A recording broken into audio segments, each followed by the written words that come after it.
At the beginning of this month of October, Nintendo gave us a care package. They gave us a free game that will only be available for 6 months, and I named Super Mario Bros. 35. What is this game? Well, basically, it's the original Super Mario Bros. For the NES, except you're playing it against 34 other players.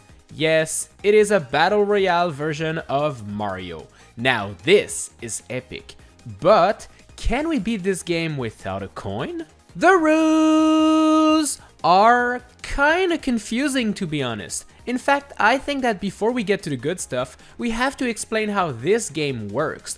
Super Mario 35 pits you against 34 other players online, and the goal is to be the last player alive. How do you lose? Well, there are many ways. The most obvious one is by getting hit by an enemy or falling down a pit. But as you can see, there's also this big clock up there, and if this one ticks down to 0, you're also eliminated. How do you get more time then? Well, by defeating enemies, collecting power-ups, and beating levels.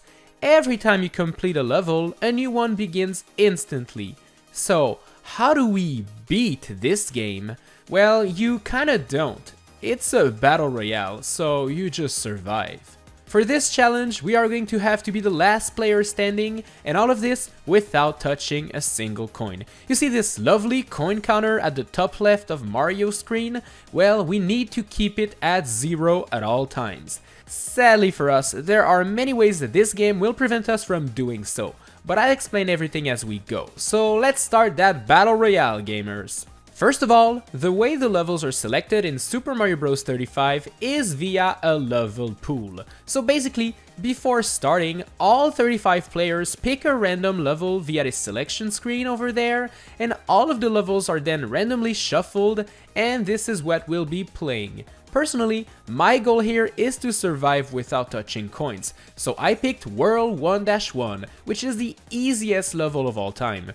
Doesn't stop some noobs from dying in the first 5 seconds though.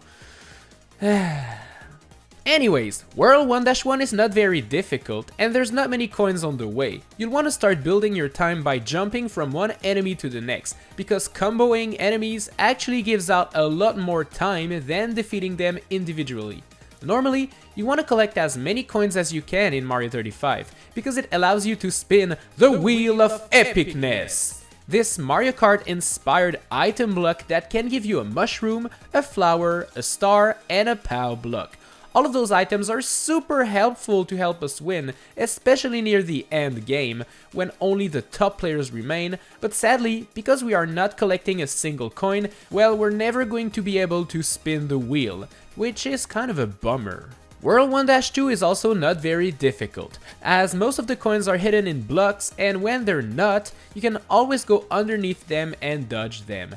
Do not go and underestimate this level though, as it's going to be your best ally for this quest. Sure, World 1-2 can be completed by going through this pipe over there, but it also contains a warp zone that you reach by going above those blocks there. These warp pipes allow you to pick the next level you want to play, which is pretty cool, but it also tells you the future. You see, the way the level pool works in Mario 35 is that it is shuffled at the beginning, but everybody gets the same shuffle, meaning that the levels are actually in a predetermined order. The warp zone allows you to peek at the future and see the next 3 levels you'll be playing. For example, in that game there, the next 3 levels I will play are 1-1, 2-2, and 1-1 again. This means that in order to win this challenge, you'll have to start memorizing which levels are good and which levels are actually difficult. For example, World 1-3 is a pain in the butt for me. It takes place in the sky, features a lot of scary jumps, especially this one near the end over there, and I really don't like playing it while avoiding the coins. So if the warp pipe looks like this, I know that picking pipe number 1 or pipe number 3 will force me to play 1-3, which I don't want to. And if I pick pipe number 1, then I'll play 1-3, followed by 1-2, and then 1-3 again. So I would have to play 1-3 twice, so that's a really dumb idea for me to pick that pipe. In that case, you'd probably be tempted to maybe grab pipe number 3, play 1-3 only once, and be done with it. But you have to take something else into consideration. World 1-2 always has a warp zone predicting the next 3 levels, so by choosing pipe number 2, I can actually skip both World 1-3s and get to the next 3 levels, which in that case were 1-1, 1-3, and 1-2.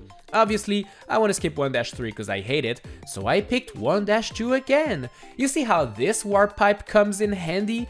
In a game where surviving the longest is the only thing that matters, being able to actually pick your future levels becomes the pro strat.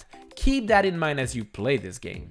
Now, remember how I told you defeating enemies was super important because it gives you more time? Yeah, well, it can also be a problem to this quest. You see, every time you defeat an enemy, you send it over to someone else's screen, making their lives harder, which is good, right? I mean, you want to be the last player alive, so making their lives harder is a good thing, except if one of your enemies kills them. If that happens, you get a KO. And when this happens, all of the coins and all of the time this player had left will be transferred right over to you. 55 coins? I don't want them, no thank you. That is one of the biggest problems about this challenge.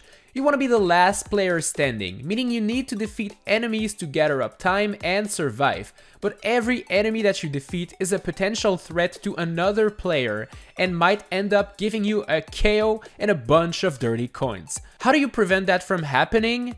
Well, you don't. It's random. You cannot control how other players play the game and what is going to kill them. However, you can actually do something to spread your enemies all over the place.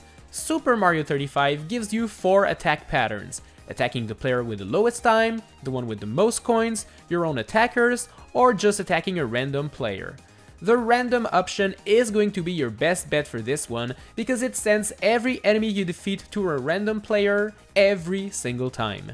This means that if you defeat 4 Goombas in a row, for example, well, every single one of those Goombas will be sent to a different player every single time.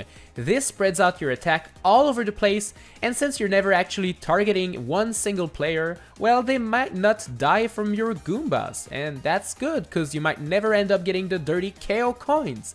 But once again, let me repeat that this is totally random, and sometimes you'll just get a KO and we'll have to deal with the fact that somebody made you lose that challenge. You're a meanie. When that happened to me, and it did happen a lot, I was a little bit sad, sure, but I kept playing to try to practice learning the ins and outs of every levels to avoid collecting the dirty coins. You know, while we're on the topic of levels, World 1-4 contains some hidden Les Epic Troll blocks over there that give out 1 coin each, ruining your run, so be on the lookout for those when playing the stage. World 2-1 also contains an invisible block down there, so I usually try to move by jumping on top of the platform to avoid hitting it. World 2-2 takes place underwater, but there's always some place to swim to avoid collecting those dirty coins. Now, if you end up playing World 2-3, I'm sorry, you're in big trouble. This level takes place in the sky, is full of cheeps, but mostly it is filled to the brim with evil coins that are super difficult to dodge. I have attempted this level a couple of times, and I never was able to beat it coinless. In Mario 35, that is, because when I attempted the original game challenge, I managed to do it. But yeah, avoid this level at all costs if you can, and if you end up there, well, it's pretty much GG to be honest. Oh, I forgot to mention it, but the maximum time you can have on your clock is 400 seconds, meaning that any seconds you get after that will not be added and will kind of be wasted. This means that once you reach 400 seconds, you can start taking breaks. Yeah, for example, collecting a bar-up gives you an extra 15 seconds, which is good. But if you already have 400 seconds, nothing stops you from chilling for a little bit and waiting 10 seconds to collect it. This will help you relax and focus, but will also prevent you from defeating too many enemies that could potentially lead to a KO. Now, with all of those epic gamer techniques, you should be starting to see yourself improving as you play and getting further and further without touching a single coin. I'm not gonna lie, this quest is not gonna be easy and mistakes will be made. You'll get some defeats, and some more, and even more. And sometimes you'll end up getting KOs or touching a dirty coin out of nowhere by accident. This challenge is not for the faint of heart, but one day, oh one day, you'll start a match with 1-1. You'll start killing enemies, start getting a lot of time on the clock, you'll memorize each and every single level this match will throw at you, your opponents will start vanishing one after another, doing some noob gamer moves, but never giving you a dirty coin-filled KO. You'll be filled with determination, and at one point, 5 players will remain. The victory will be getting closer and closer, up until the top 3 players. Look at them collecting coins. Oh, how their life seems easy looking from here. Then one will fall, and you'll be in a one-on-one situation. You'll start sending your Goombas, Koopas, and eventually, yes, the epic victory royale, baby! Oh, look at this. I'm number 1, 0 coins collected. Now this is epic. Wait, what's going on? Why am I getting coins all of a sudden? What are these 750 bonus coins? Why do I get 100 more? What is happening? Well, here's the explanation, gamers. Remember how getting a KO gives you the defeated player's coins, yeah? Well, when a player dies by falling down a pit or by a standard enemy, well, their coins are put inside this little treasure chest down there. This is the bonus chest, awarded to the number 1 player. This is where the 750 bonus coins came from earlier. So, is it possible to beat Super Mario Bros. 35 without touching a coin? Well, yeah, but no. Yesn't? You see, it is possible for you to never touch a single coin and end up getting the victory royale, but as long as other players are collecting coins, the treasure chest will keep filling with bonus coins that you will be given at the end of the match. But wait, I hear you say, what if every single player alive was doing the without a coin challenge? What if every single player never collects a coin? Then the chest will never get filled with coins and the winner won't get a bonus, right? Well, yes, but doing this challenge alone is already difficult enough, so expecting all 34 other players to do it as well and to succeed at doing so, well, you'll have more chance of winning the lottery, I think. And for fun here, let's pretend that happens, yeah, okay? All 35 players are doing the without a coin and they all succeed. Well, remember how the bonus chest was 750 coins and I still ended up with 850 coins at the end? Well, this is because of this one single thing there, the rank bonus. That's right, Super Mario 35 gives you a set amount of coins based on your final rank. And for the first place holder, this bonus is 100 coins.